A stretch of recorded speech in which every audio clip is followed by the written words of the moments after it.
کہ کیا مسلم اور غیر مسلم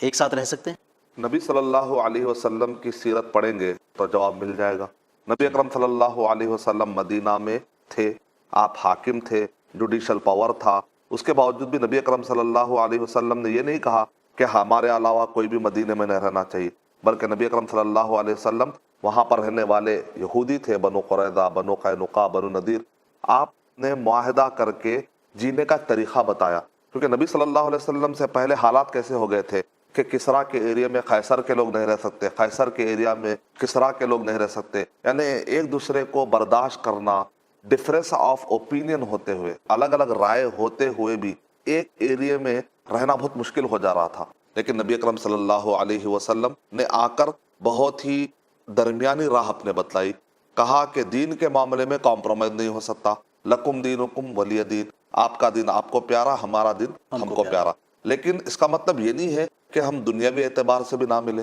دینی اعتبار سے ہر ایک کو یہ رائٹ ہے کہ آدمی اپنے دین پر چلے، لیکن کسی کو زبردستی کر کے اپنے دین کو منوا تو نہیں سکتا، تو لہٰذا آپ اپنے دین پر رہ سکتے ہیں، لیکن دنیاوی اعتبار سے ہم معاملات کر سکتے ہیں، تعلقات رکھ سکتے ہیں، ایک دوسرے کی ہمدردی کر سکتے ہیں۔ ہو سکتا ہے کہ ہمارے حسن اخلاق کو دیکھ کر وہ ایک مرتبہ تو سوچے کہ بھئی آخر اسلام میں ہے کیا، جس کی وجہ سے ہو سکتا ہے وہ بھی جہنم سے بچ جائے۔ تو اسلام میں دینی اعتبار سے کوئی کمپرومائز نہیں ہو سکتا، لیکن دنیاوی اعتبار سے بہت کچھ رواداری برتی جا سکتی ہے، تعلقات برتے جا سکتے ہیں۔ ایک طرف کمپرومائز کر لیتے ہیں کچھ لوگ ریلیجن کے اوپر، دوسری طرف کیا ہوتا ہے جیسے قیصر کے ایریا میں کسرا کے لوگ نہیں، کسرا کے ایریا میں قیصر کے لوگ نہیں، لیکن درمیانی ایک راہ ہوتی ہے۔ تو نبی اکرم صلی اللہ علیہ وسلم نے وہ راہ بتلائی، آج اسی راہ کو یو این کے چارٹر میں یہ بتایا گیا، اور دنیا کے جتنے بھی ممالک ہے جہاں پر بھی ڈیموکریسی پائی جاتی ہے، اس میں سے چند جو قانون ہے، پورے قانون کے اندر چند قانون نبی صلی اللہ علیہ وسلم کی سیرت کو سامنے رکھ کر آج پوری دنیا میں لوگ چل رہے ہیں اور فائدہ اٹھا رہے ہیں لوگ۔ کیسے کہ بھائی جیسے کہ آرٹیکل نمبر 25A میں بھی لکھا ہوا ہندوستان کے کانسٹیٹیوشن میں کہ ہر کوئی ہندوستان میں آزادی کے ساتھ اپنے ریلیجن پر عمل کر سکتا ہے اور اس کا پرچار بھی کر سکتا ہے، لیکن کسی پر زبردستی نہیں کر سکتا۔ یہی تو قرآن مجید میں بتایا گیا کہ آپ اپنا ریلیجن بتا سکتے ہیں، اپنے ریلیجن کی تبلیغ کر سکتے ہیں اسلام کے بارے میں، لیکن آپ لا اکراہ فی الدین، کسی کو زبردستی کر کے کلمہ نہیں پڑھا سکتے ہیں۔ یہ بات جو آپ کہہ رہے ہیں یہ ہندوستان میں ہندو اور مسلمانوں کے بیچ بھی لاگو ہوتی ہے؟ ہندوستان اور مسلمان ہم جہاں پر کیا ہے پلیس آف ایگریمنٹ ہے، تو نبی اکرم صلی اللہ علیہ وسلم نے کیا ارشاد فرمایا، من قتل معاہدا لم یرہ رائحۃ الجنہ، یعنی نبی صلی اللہ علیہ وسلم مدینہ میں آپ نے جو بتایا وہ ہمارے لیے اسوہ ہے، نمونہ ہے، آپ نے ڈیمو دیا کہ کیسے رہنا ہے مل کر، کیسے جو دنیاوی اعتبار سے ہم مل جل کر رہ سکتے ہیں۔ ایک ڈیمو دینے کے بعد، ڈیمو کیوں دیا تھا؟ تاکہ اس کو دیکھ کر فالو کیا جائے، وہ مثال بن سکے۔ نبی صلی اللہ علیہ وسلم ہمارے لیے مثال ہے، وہ ہمارے رسول ہیں، وہ ہمارے لیے اسوہ ہے۔ تو دنیا میں ہر اس جگہ پر جہاں کہیں پر بھی الگ الگ ریلیجن کے لوگ پائے جاتے ہیں، تو وہاں پر معصوموں کو ستانا یا معصوموں کی جان لینا نہیں ہے، بلکہ ہم یہ طریقہ اپنائیں گے کہ ہم مل جل کر رہیں گے، دین کے مسئلے میں کوئی کمپرومائز نہیں ہوگا، دنیا اعتبار سے ہم اچھے تعلقات رکھیں گے۔ ہو سکتا ہے کہ ہمارے حسن اخلاق کو دیکھ کر سامنے والا بھی جہنم سے بچنے کی فکر کرے اور اسلام قبول کر لے،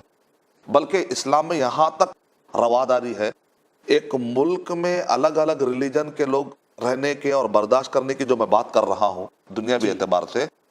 ایک گھر کے اندر کبھی ایسا ہوتا ہے، جیسا کہ سورہ لقمان سورہ نمبر 31 کے آیت نمبر 15 میں اللہ تعالیٰ کیا ارشاد فرما رہے ہیں، اگر ماں باپ تم کو شرک کرائے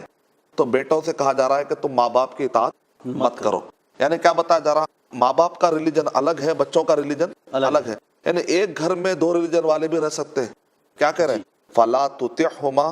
تم دین کے مسئلے میں جو غلط وہ راستہ بتا رہے اس میں تم اطاعت مت کرو، وَصَاحِبْهُمَا فِي الدُّنْيَا مَعْرُوفًا، لیکن دنیاوی معاملات میں تم ان کا احترام کرو، ان کی خدمت کرو، ان کے ساتھ حسن سلوک کرو، اچھا سلوک کرو۔ ہو سکتا ہے تمہارے اچھے سلوک کو دیکھ کر تمہارے ماں باپ اگر شرک اور کفر کے راستے میں جا چکے ہوں، ہو سکتا ہے کہ وہ اچھے راستے پر واپس آ جائے۔ تو اس سے کیا پتا چلا، ایک گھر میں بھی کبھی دو ڈفرینس آف اوپینین والے بھی رہ سکتے ہیں۔ بلکہ ابن قیم رحمۃ اللہ علیہ نے یہاں تک کہا،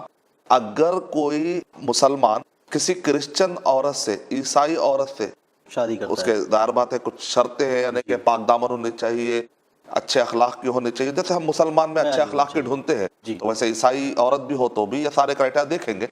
تو کہہ رہے ہیں کہ اگر کوئی مسلمان مرد کسی عیسائی عورت سے شادی کر لیتا ہے تو شادی کرنے کا زبردستی کر کے اس کو کلمہ نہیں پڑھا سکتے،